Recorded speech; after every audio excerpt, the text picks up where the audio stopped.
Pour créer le graphique, il est conseillé de mettre le tableau sous forme de tableau automatique avec l'icône « Mettre sous forme de tableau » dans l'onglet Accueil.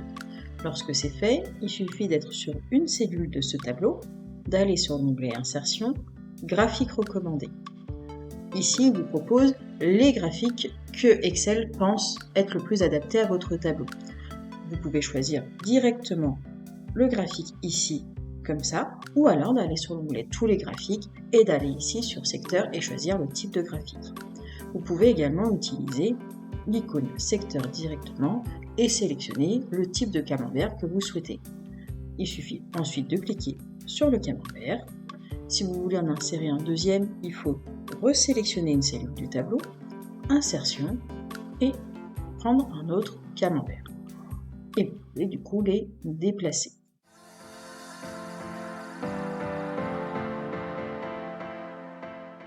Très souvent, les camemberts sont présentés en forme 3D, tout simplement parce que c'est une forme qui nous rappelle le fromage ou les gâteaux et donc un souvenir régressif. Et puis très souvent, les gens préfèrent visualiser cette forme-là plutôt que la forme plate. En revanche, tout va dépendre de ce que vous souhaitez expliquer et démontrer dans votre graphique.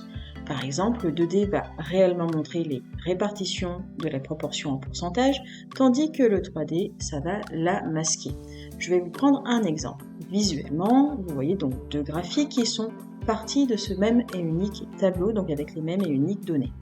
Je vais donc aller afficher le pourcentage pour ce premier graphique en 2D dans l'onglet Création de graphique, Disposition rapide. Je vais choisir la disposition 6 pour avoir les pourcentages qui s'affichent. Puis je vais aller sur Ajouter un élément de graphique, Étiquette de données, bord extérieur. Je vais faire exactement la même chose pour le graphique 3D.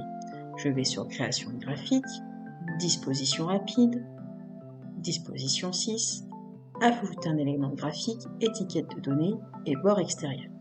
Nous voyons donc bien les pourcentages. Maintenant, regardons précisément comment s'affichent les différentes parts en fonction des pourcentages. Sur le 2D, on voit que la part grise qui correspond à 4% est plus petite visuellement que la part verte qui correspond à 6%.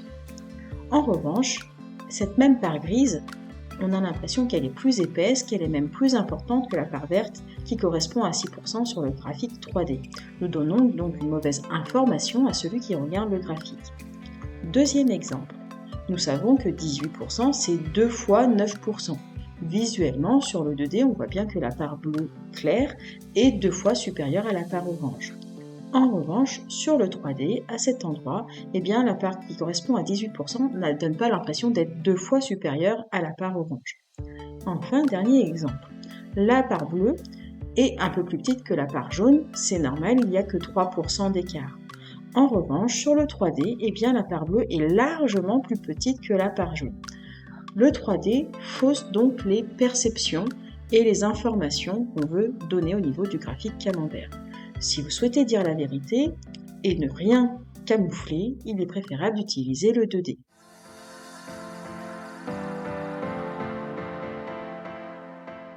Il y a deux techniques pour mettre en valeur une part lors d'une explication de graphique. La première est d'écarter la part. Par exemple, je souhaite faire une explication sur les 42%. Je sélectionne une première fois mon camembert.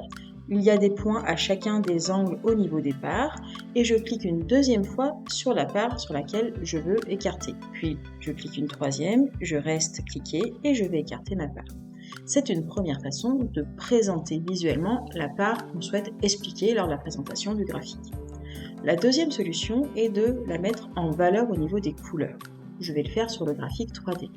Je vais tout d'abord aller dans Création de graphique, modifier les couleurs, prendre un monochrome gris par exemple, puis sélectionner en 2 clics la part que je veux modifier la couleur, faire soit un clic droit pour avoir remplissage ou alors aller sur l'onglet mise en forme ou format suivant la version d'Excel que vous avez, puis aller ici sur remplissage et changer la couleur.